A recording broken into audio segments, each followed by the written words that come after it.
This is J. Krishnamurti's third public talk in Madras, 1972. If I may, this afternoon or this evening, I'd like to talk over many things.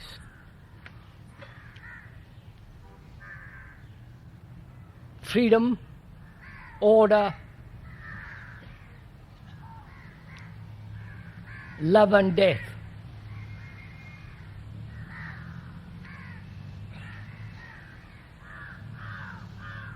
And in talking over together these questions, which are our daily problems of life, I think we have to bear in mind that together we are investigating. Together we are taking a journey into rather complex issues of life, and to investigate together, as we said previously, there must be that quality of intensity,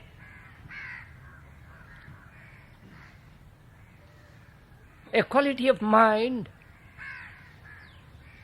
that is not tethered to any particular belief or a conclusion,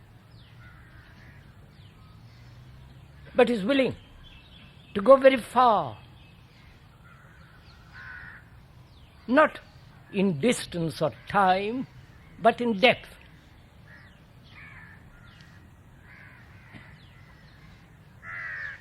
And if we may, we will begin by observing certain things.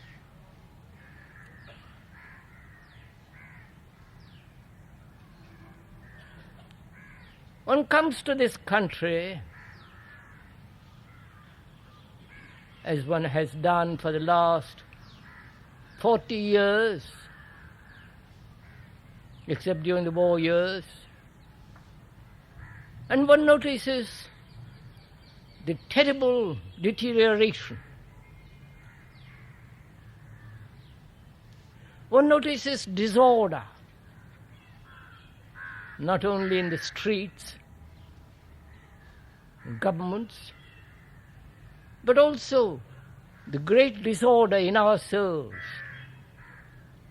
Our culture is going, or probably has already gone. Our standards, values, moral quality have disappeared. And in their place, if one observes quite objectively, money, position, status have become very important.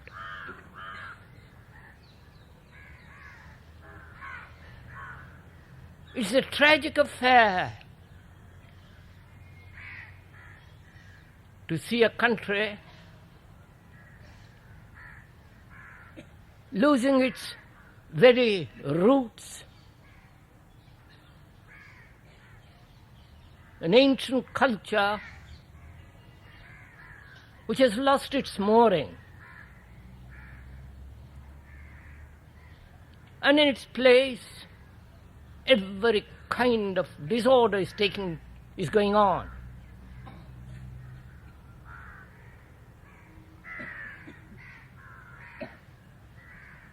And as one observes, surely a new culture must be born.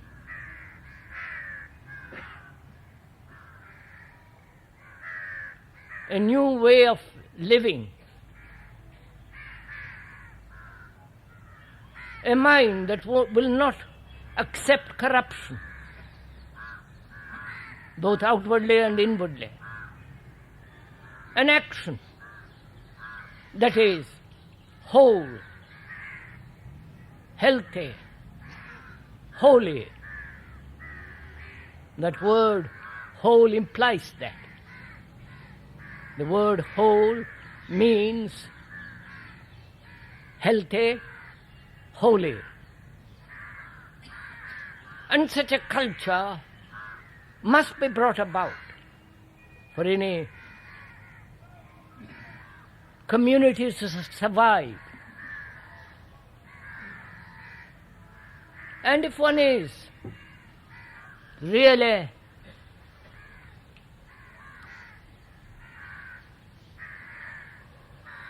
deeply moved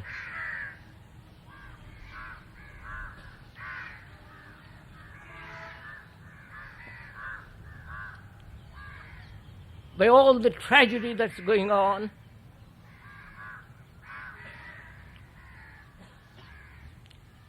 one has to do something. A totally different kind of action, a totally different kind of living. A mind that understands what is compassion. What is, if there is such thing as freedom from death. And this evening, if we can, as a group of people listening, and perhaps very, very serious,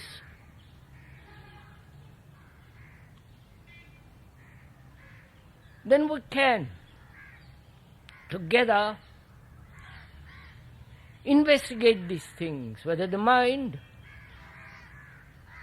which has been so terribly abused, which has borne many hurts, many tragedies, great sorrows, personal and non-personal, whether such a mind can transform itself, letting all the conditioning disappear, so that it is a total whole, a holy thing.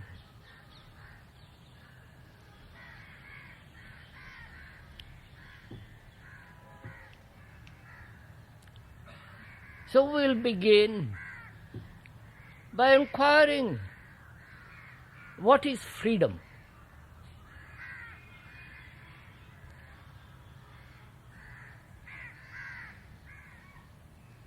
Whether the mind, our mind, your mind, can be free, or must it always live within the prison of the known, which is the past?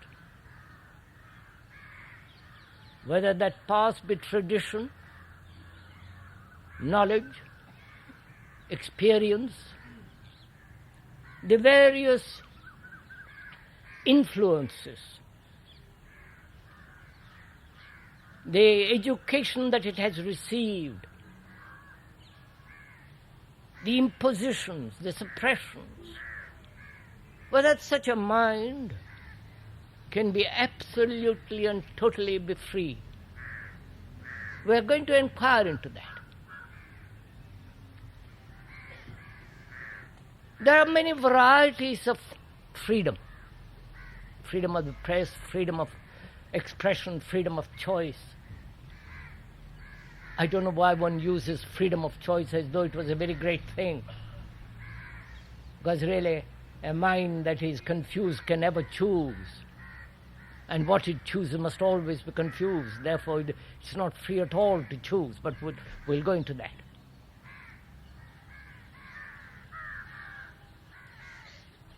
So there are many kinds of freedoms.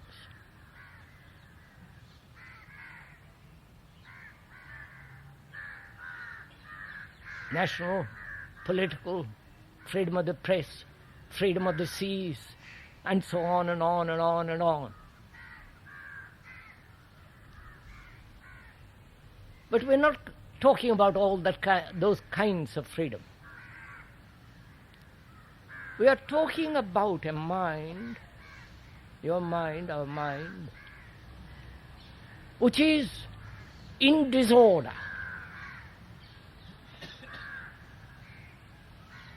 And whether there can be total freedom from that disorder. To us, freedom is generally from something. Freedom from anger, freedom from jealousy, envy, hate, and so on. I think there is a different quality of freedom. Not freedom from something, but the quality of mind that knows freedom. Not from. When it is freedom from something, it is the opposite, and therefore not free. You know?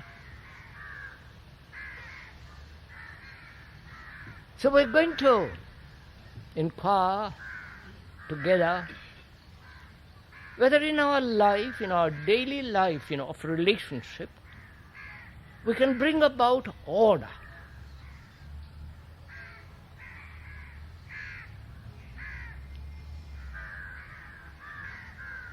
Because relationship is society. The relationship between you and me, between me and another and so on, is the structure of society. That is society. Relationship is the structure and the nature of society. I'm putting it very, very simply so that we can get on. And when there is no order in that relationship, as there is at present no order, then every kind of action must not only be contradictory, but also producing great deal of sorrow, mischief, confusion, and conflict. Please, don't let me talk, but share it together. Because we are taking a journey together, perhaps hand in hand, with affection, with consideration. So, but if you merely sit down and be talked at or lectured to, then I'm afraid you and I cannot take the journey together, hand in hand. So please, do observe your own mind, your own relationship. Doesn't matter with whom it is, your wife, your children, with your neighbor or with your government. And see if there is in that relationship order.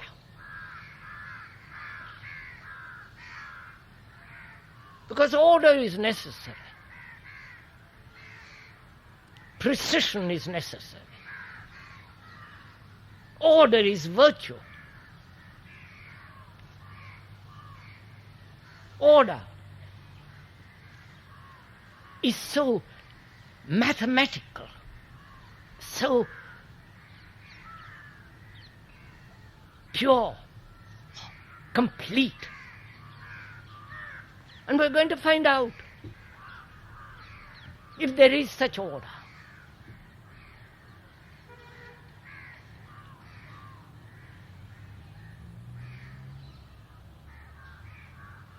No one can live without relationship. You may withdraw into the mountains, become a monk, a sannyasi, wander off into the desert by yourself. But you are related. You cannot escape from that absolute fact. You cannot exist in isolation. Your mind may think it exists in isolation, or bring about through action a state of isolation. But even in that isolation, you are related.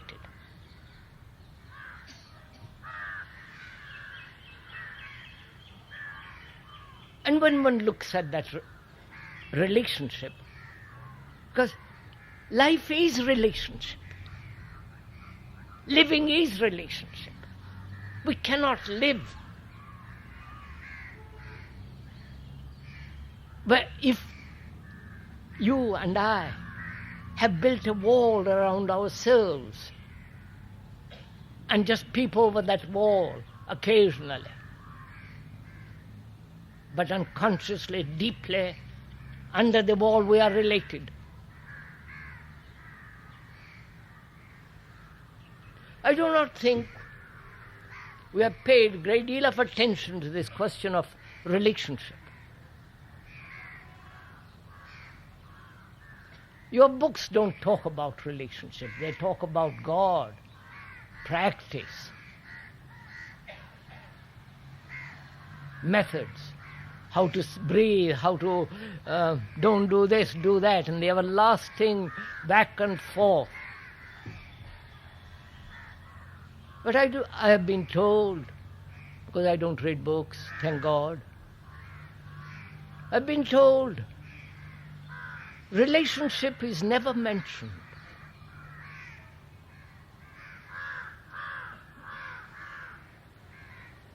Relationship implies responsibility, as freedom does.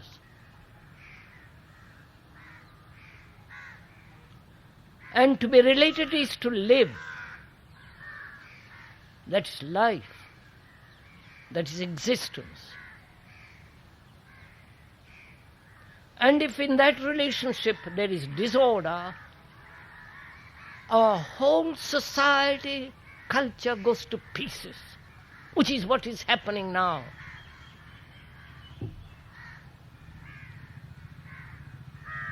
So, what is order? What is freedom? And what is relationship? This is the first thing we are going to inquire. And from there, go into this whole question of what love is. And if the mind can ever be free from this tyranny of death,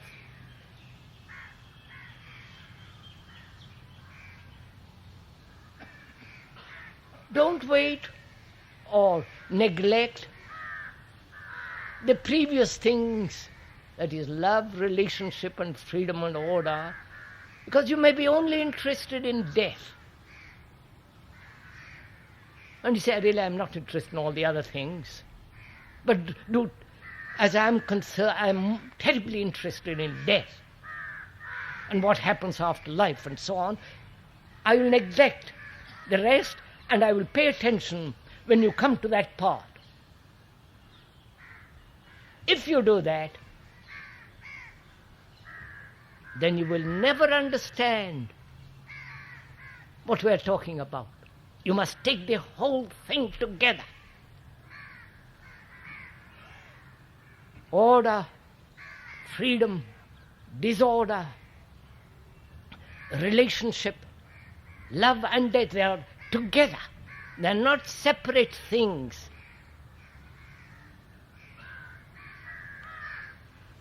So what is disorder? Because when the mind understands what is disorder, really deeply, inwardly, what brings about disorder, then out of that insight, out of that awareness, out of that observation, comes naturally order. Not the blueprint of what order should be, because that's what we have been brought up. A pattern has been laid down by religions, by cultures, what order should be, or what order is. And the mind has tried to conform to that order. Whether it's cultural order, social order, legalistic order, or religious order. It has tried to conform to the pattern established by the social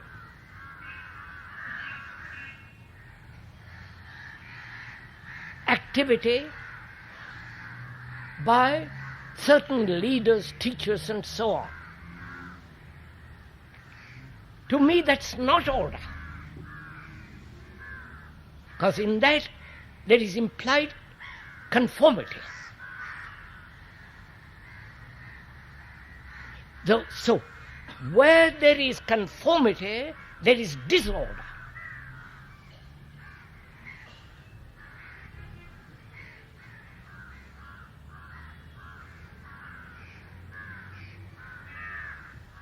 Where there is the acceptance of authority, there is disorder. Where there is comparative existence, that is, measuring yourself against somebody, comparing yourself with somebody, does produce disorder. I'll show you why. It's not a wild statement.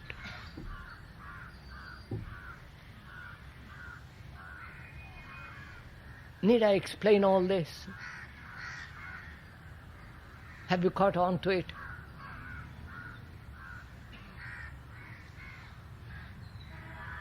Or must I go into it?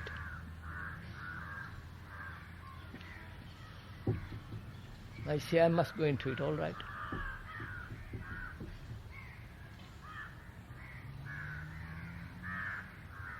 Why does the mind conform?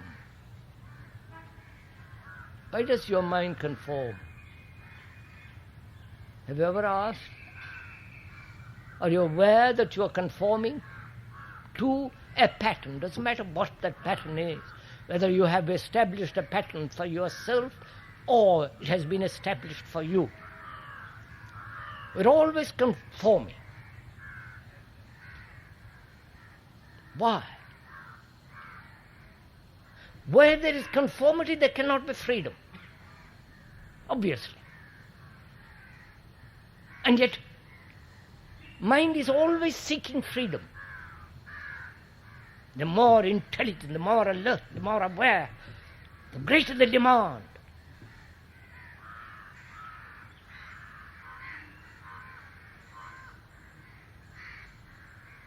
The mind conforms, imitates, obviously, because there is more security in conformity, in following a pattern. That's an obvious fact.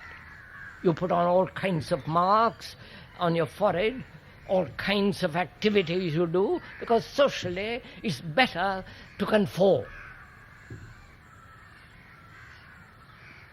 You may be educated abroad, may be great scientist and a politician, but you've always the sneaking fear that if you don't go to temple or do the ordinary things that you have been told to do, something evil might happen.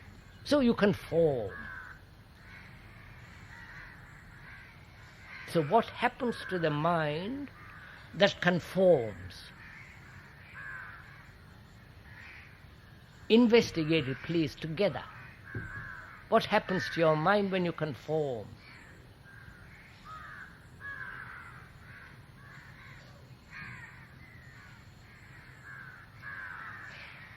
First of all, there is a total denial of freedom.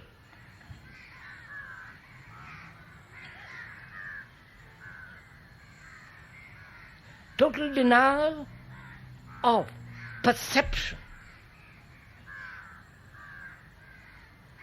Total denial of independent inquiry.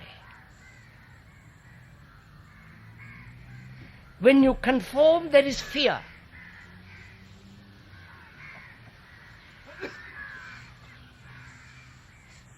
Right?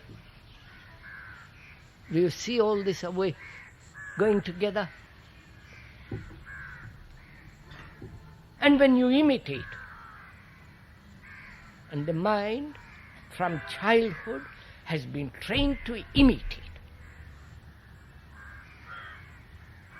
which is conform to the pattern which the society has established.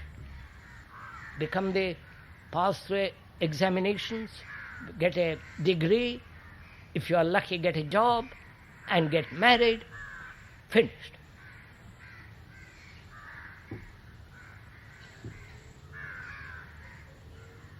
And you accept that pattern. And you are frightened not to follow that pattern. So, inwardly, you deny freedom. Inwardly, you are frightened. Inwardly, you have this sense of not being or being free to find out, inquire, ask.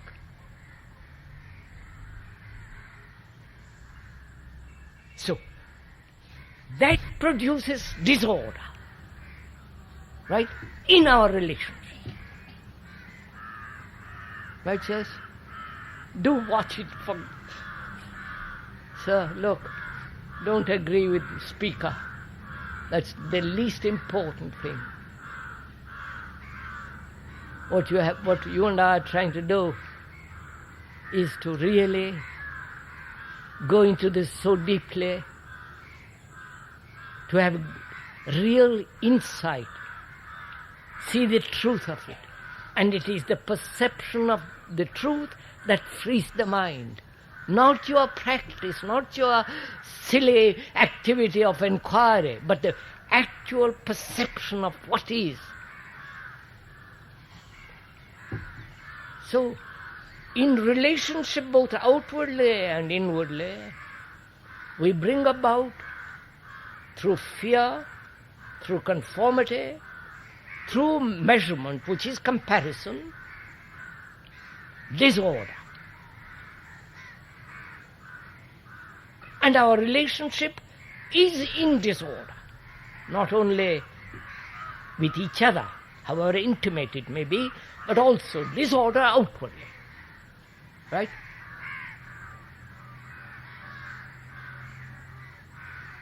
Now, to see that disorder clearly,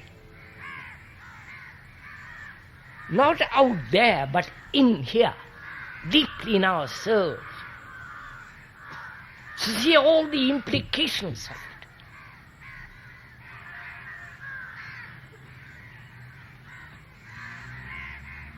Then out of that perception comes order. Then you don't have to live according to the order. You understand? Because order has no pattern. It's not a blueprint. It comes out of the comprehension of what is disorder. The more you understand disorder in relationship, the greater the order. Right? So you have to find out what is your relationship with each other. You're following all this? What is your relationship with another? Have you any relationship at all?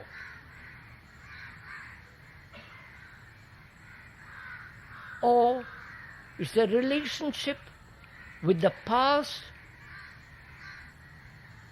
image, with the past, the past with its image, experience, knowledge, brings about what you call relationship. Right? So knowledge in relationship causes disorder.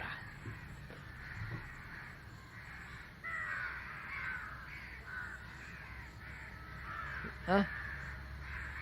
Right? No? I see, right. Look, sir, I'm related to you. I'm your son, your father, your wife, your husband, whatever it is. We have lived together. You have hurt me and I've hurt you. You have nagged me. You have bullied me. You have beaten me. You have said hard things behind my back and to my face. So I've lived with you for 10 years or 2 days. And these memories remain. The hurts, the irritations, the sexual pleasures, the annoyances, the brutal words, and so on. Those are recorded in the brain cells which hold the memory. So my relationship with you is based on the past, right? The past is my life.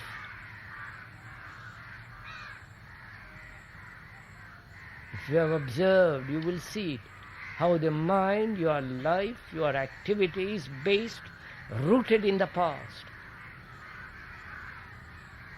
And a relationship, when it is rooted in the past, must create disorder. Right? That is, knowledge in relationship brings disorder. Right? So look, you've hurt me. I remember that. That's, you hurt me yesterday or a week ago. That remains in my mind. That's the knowledge I have about you. Right? That knowledge prevents relationship. That knowledge in relationship breeds disorder.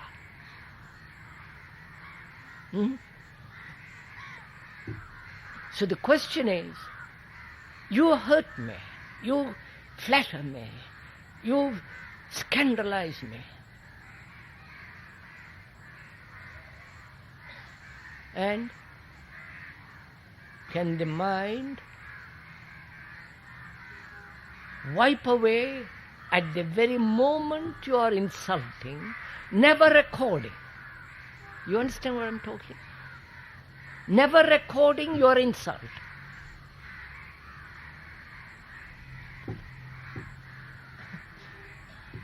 Have you ever tried this?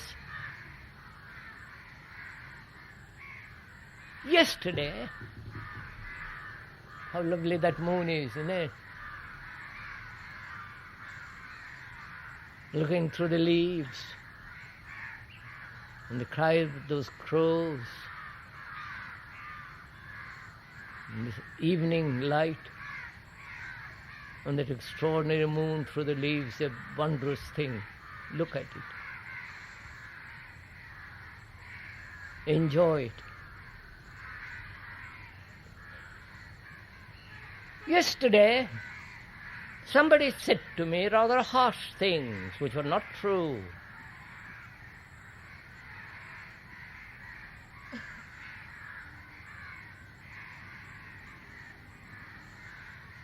What he said can be recorded, is recorded. And the mind, since it is recorded, identifies the person with that record and acts according to that record. And where the mind is acting in relationship with the knowledge of that insult, that harsh words, that untrue things, then that knowledge in relationship brings disorder. Have you understood this? Right? Have you, even verbally, have you understood this? Right? Now, how is the mind not to record at the moment of insult or at the moment of flattery? You have understood my question? Because to me, the most important thing in life is relationship. Without relationship, there must be disorder. And a mind that lives in order, total order, which is the highest form of mathematical order, cannot for a single minute allow the shadow of disorder to come upon it. And that disorder comes into being when in relationship the mind acts on knowledge which is over. So how is the mind not to record the insult, but know the insult has been given, as well as flattery has been given, but yet not recorded. So the mind is always clean, healthy, whole, in relationship. You've understood my question? Are you interested in this? You know, if you are really interested in it, because this is the greatest problem in life. How to live a life in which the mind has never been hurt, never been distorted, in relationship. Now, is this possible? We have put an impossible question. You understand? You understand, sir? It is an impossible question. And we must find the impossible answer. No, you understand what I'm saying? Because what is possible is mediocre. Is already finished, done. But if you ask the impossible question, the mind has to find the answer. Can the mind? Because this is love, sir. You understand? The mind that records no insult, no flattery, knows what love is.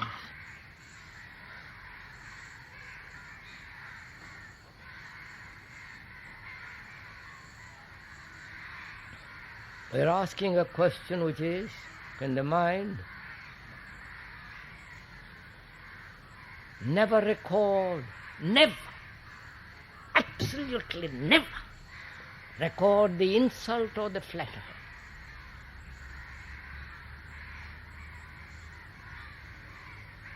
Is that possible? If the mind can find the answer to that, one has solved the problem of relationship. You understand?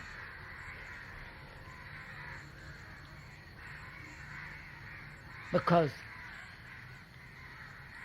we live in relationship. Relationship is not an abstraction. It's a daily, everyday fact. Whether you go to the office, whether you come back and sleep with your wife or quarrel, whatever it is, you're always in relationship.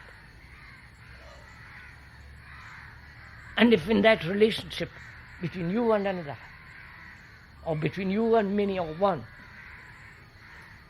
if there is no order, you will create a culture that will ultimately produce disorder as it is being done now. So order is absolutely essential. And to find that out,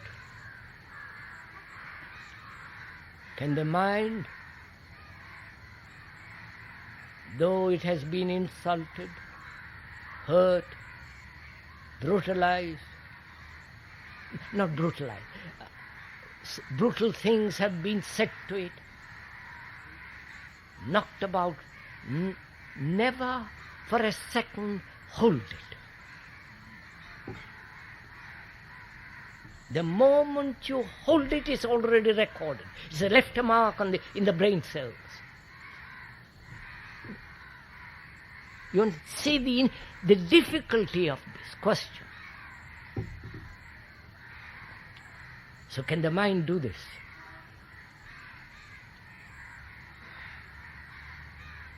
So that the mind remains totally innocent.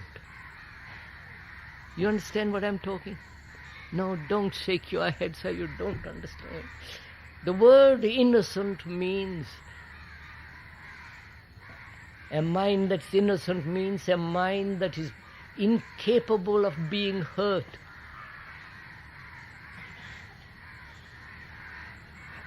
No.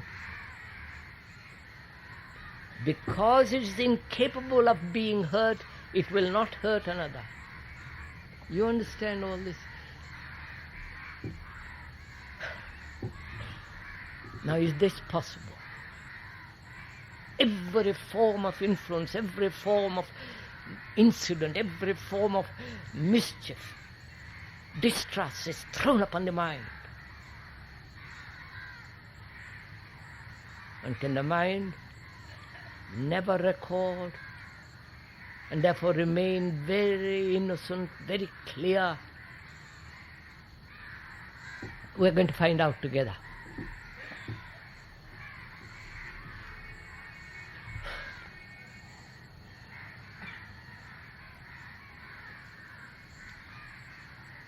So we'll come to it by asking what is love. We'll come back to it. I'm not avoiding it. Is love the product of thought? Is love in the field of time? Is love pleasure?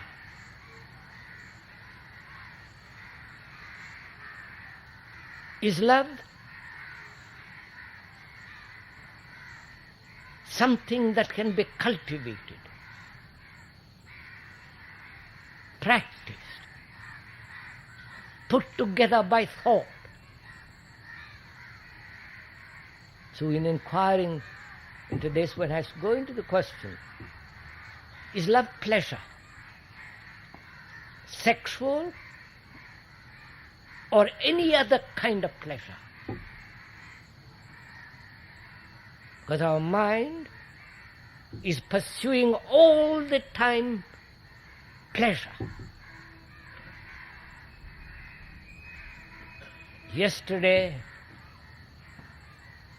I had a good meal. The pleasure of that meal is recorded.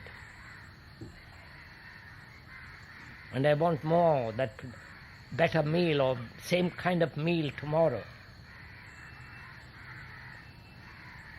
I've had great delight in the sunset, in that, looking at that moon through the leaves, or seeing a wave far out at sea. That gives great delight, beauty. And that is great pleasure. Mind records it and wants it repeated. Sexually,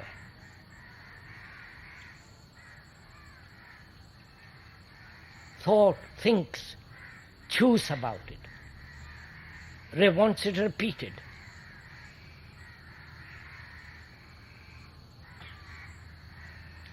And that you call love. Right, sirs? Don't be shy when we talk about sex. That's part of your life. You have made it hideous.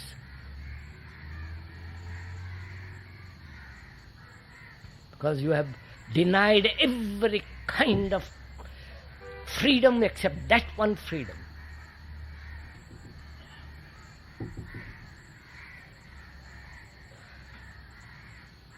So is love pleasure?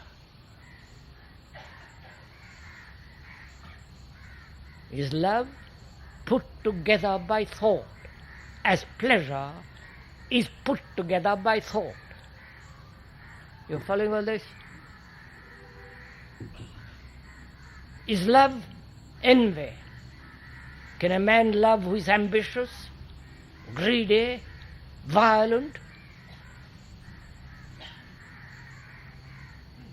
Come on, sirs. You are ambitious, aren't you? All of you.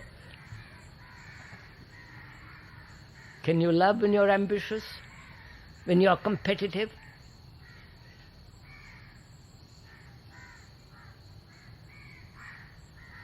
And you talk a great deal about love, don't you? Or love of God, of course. I forgot that.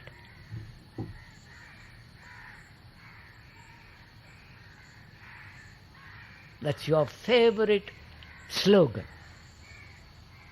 When you don't know how to love man, you love God. Oh, don't laugh. You are so immature, childish.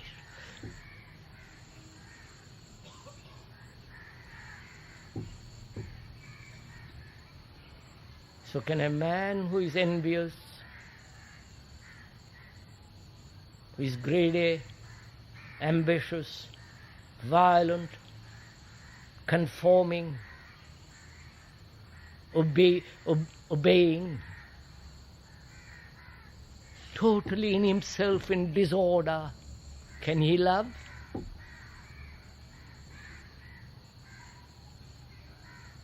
So what is love?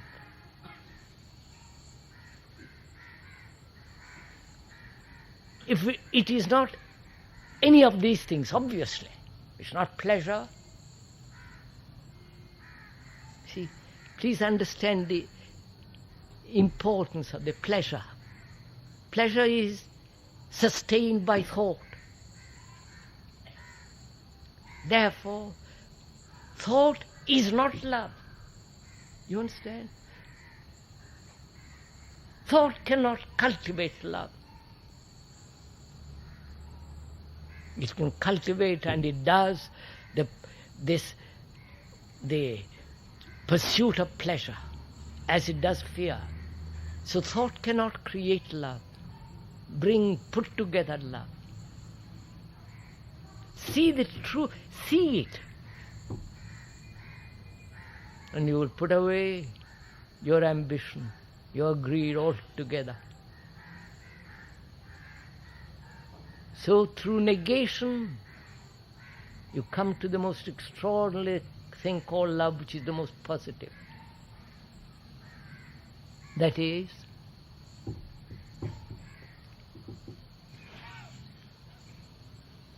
disorder in relationship means there is no love. And that disorder exists when there is conformity. So a mind that conforms can never know what love is. Oh, come. Conforms to the pattern of pleasure, or what it thinks is love. So a mind that has understood the whole ripening of disorder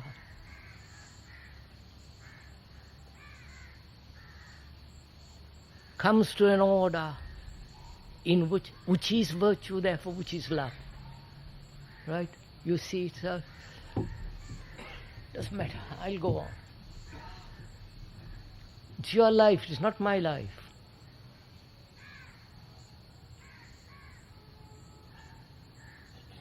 If you don't live this way, you will be most unhappy people, caught in a social disorder and be dragged forever in that stream. It's only the man who steps out of that stream that knows what love is, what order is.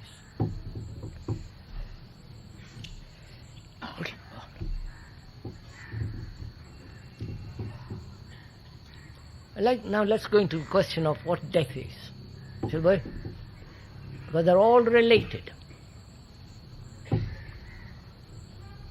Now, can the mind be free of death?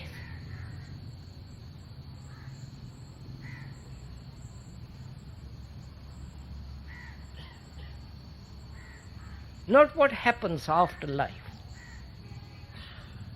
When the mind is free of death, there is no time. You understood? Oh, come on, sir. So, time is death.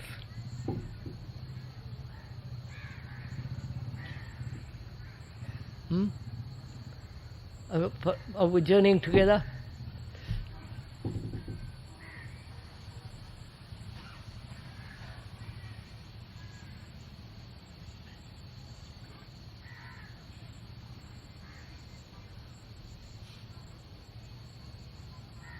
There is time by the watch. There is time as space between here and death.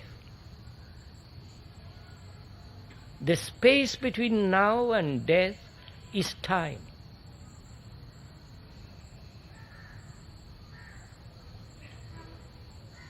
And the mind cannot and will not allow that space between now and that thing called death. Mind will not allow that time to disappear.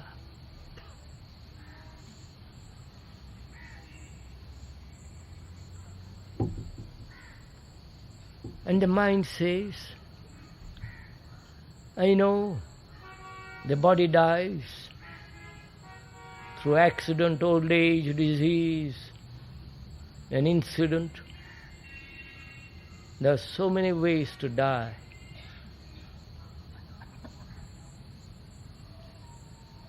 And the shedding of tears, the misery, the suffering, all that's involved in death, both physiological as well as psychological. And must death always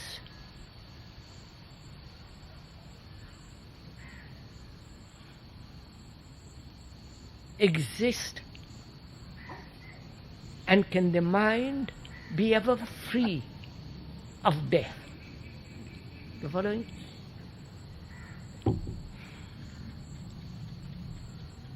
I want to find out.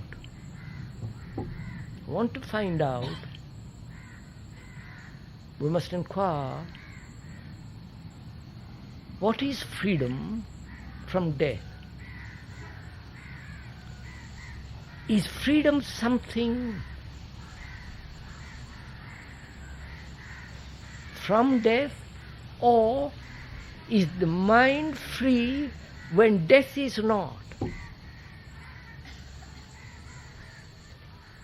Mind be free when time is not. Not freedom from death, you understand? But when death is not, there is freedom. That is real freedom. Now I'm going to find out.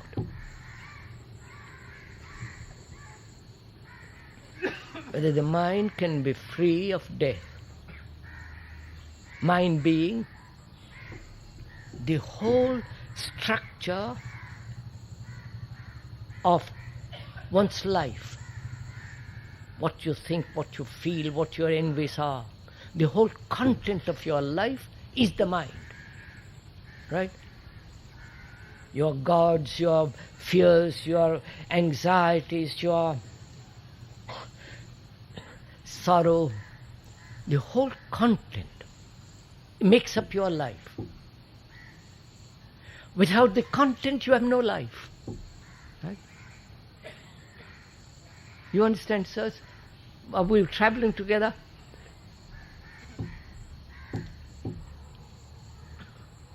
Your house, your name, your bank account, if you had a bank account, the techniques that you have learned, your relationships, the pettiness of your existence, all that is the content of your life. And that content is life, your life, in which is included death. Right? Death is not something over there, it is here. Because that's part of life. Isn't it? So can the mind be free of the content, which including death? You have understood? Be free of the accumulation which you have gathered through time. So time is the factor, a central factor of death. Are you meeting all this?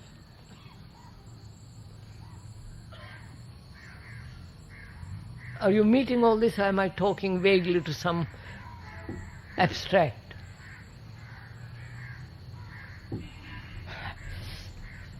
Look, sir, come with me, look at it. What's your life? Your job, if you have got a job, the beliefs, the gods, all the things that thought has put together. The books that you have read, the Upanishads, the Gitas, whatever the books, sacred, I won't call them sacred, they're just books. All that you have read is accumulated in the mind. This accumulation, including jealousy, what you think is love, all and that is the content, and therefore that is your life. That content is fragmented, broken up, business artist, dancer, businessman, scientist, and so on, so on, so on. This fragmentation is brought about by thought. Thought is time. And thought says, I don't want to die. Right? All the things have accumulated is me.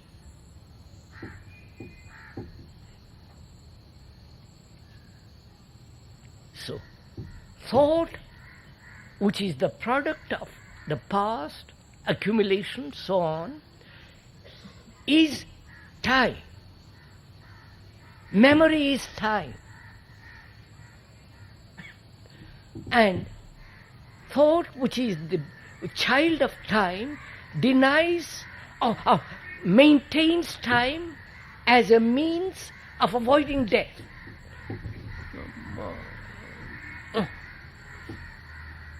Have you all gone to sleep?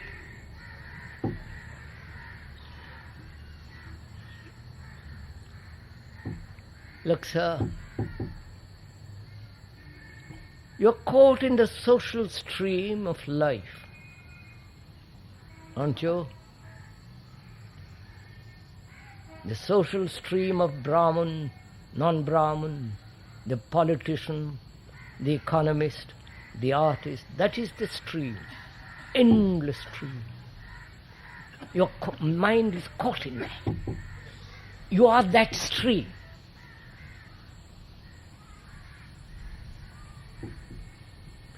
And we are asking whether the mind can be free of that stream. And if it is not free, there will always be death. You understand?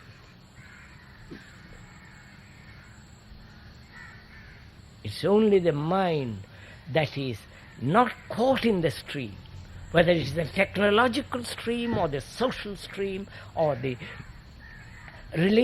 stream of this disorder in relationship. That stream is your life. That stream is you. You are the world and the world is you. That stream is you.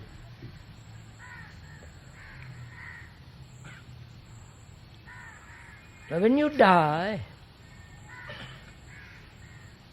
you still belong to that stream, don't you?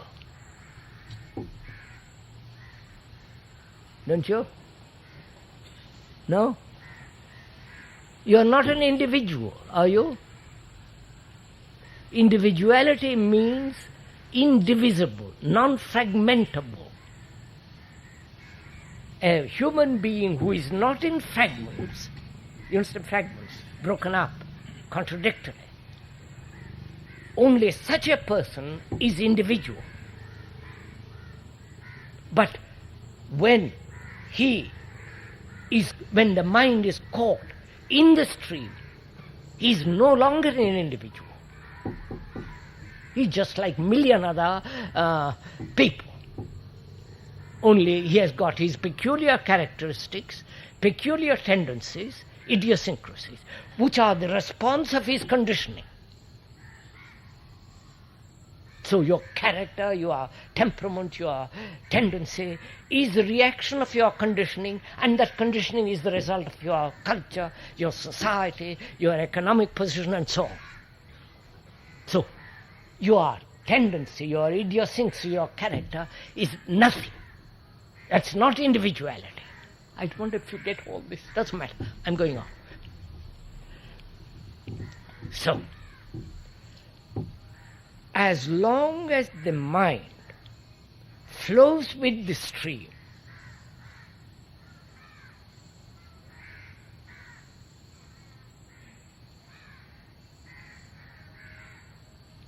the whole idea of a permanent ego, which is the invention of thought, permanent entity in the human mind, doesn't exist. You all believe. You all are greedy. You are all envious. You all therefore you are pursuing, following, caught up in the stream. And in the stream there is death. You understand? And when a man says, will I be born next life? You're following all this? I must tell you a story afterwards. Rather amusing story. When a man asks, shall I be born next life? What is he asking? Who is he to be born next life? You understand my question? Is there a permanent me, you? Is there a permanent you? Look at it clearly. What is the you? Your furniture, your ambitions, your greed, your envy, your disorder, your sexual life, all that is you. And thought invents the super you, super self. And thought says, there must be something which is permanent. I like the idea of permanency. And you hope that permanent thing will be reborn. Right? You're following all this? There is nothing permanent in you. Obviously. You know, I was going to tell you the story. rather amusing one. I saw a cartoon the other day of two dogs sitting on the pavement watching whole human beings go by with their cigars, cigarettes, drunk, quarreling, the whole stream of them going by. Businessman in his hat and with his bag, and the sannyasi, everybody goes by. One dog says to the other, reincarnation gives me the creeps, because I don't want to be born to be like one of those.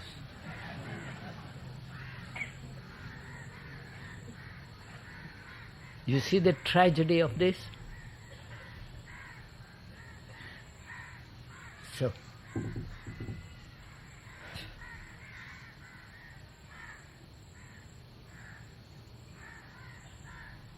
there is this inquiry whether the mind can be free from time, which is death. Not that there is immortality, you understand? There is something far greater than immortality. Immortality, the very word means mortal and not mortal. As there is nothing permanent, nothing, your furniture, your bank account, nothing is permanent. All your beliefs, your gods, are all put together by thought. And thought is time.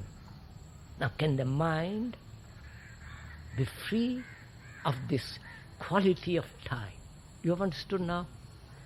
Therefore, love is not time. Relationship, where there is disorder, is time. Where there is order, time doesn't enter at all. So, we are asking whether the mind can be free of time.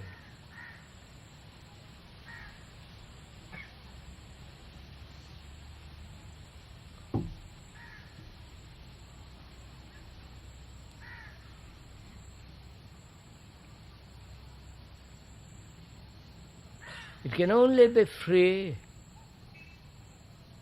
when there is complete observation of facts as they are and going beyond them, and that requires energy. When the mind is greedy, envious, brutal, telling things which are not true, fearful, then it's caught in the field of time. And to see this, see it, not merely verbally with your eyes or with your mind, but to see the totality of it. Then the mind becomes extraordinarily free of time. You can't practice this, you understand? No, there is no way to it. You can read all the books in the world and follow all the gurus in the world.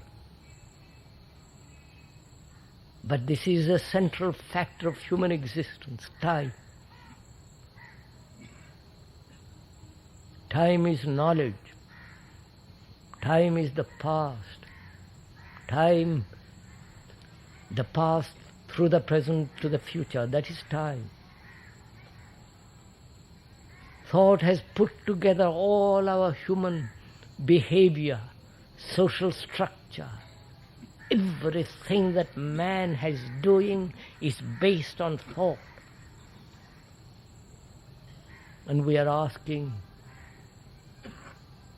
though knowledge must exist to function, to go to the office, to drive a car, you need knowledge. There you need time. But we're asking the mind that is caught in greed, envy, ambition, violence, imitation, conformity, and all the rest of it? Can that,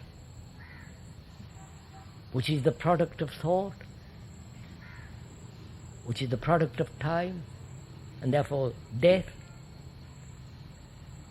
can the mind be free of time? Please listen to this, because the mind itself is the product of time. Right? It is evolved, it has grown, it has structured in time. And the mind is asking itself whether it can be free of time. That's a wrong question, you have understood? All that it can do is to observe the movement of time. Just to observe without resistance, without trying to go beyond time.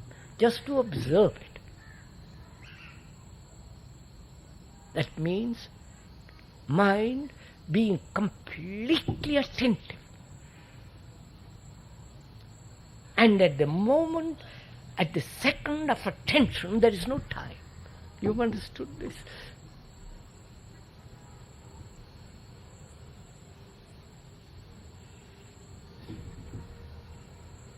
This is meditation, sir. You understand? We'll talk about it tomorrow evening, this whole question of meditation and the implications of meditation. But if you don't understand this, which is order that comes out of the flowering of disorder, not the suppression of disorder, seeing what is disorder, out of that comes order. Without order, you will never have love. There is no love.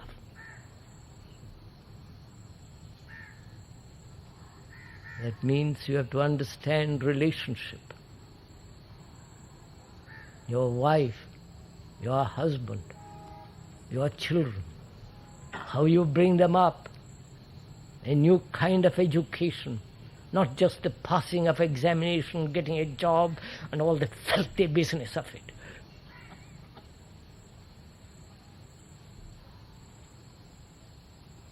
And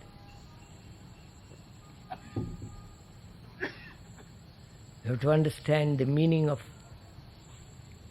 the content of the mind. The unconscious as well as the conscious content. And to see this as a whole, not as fragments.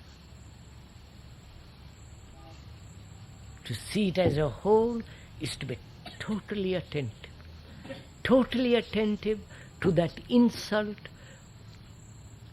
or to that flattery at the moment of flattery and insult. Totally attentive. You understand? Then there is no recording.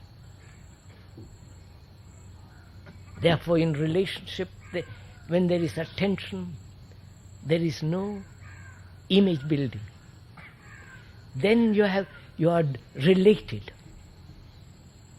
That attention means love, care, responsibility. So a mind that is free of time is a mind that has total order. Such a mind is really the truly religious mind.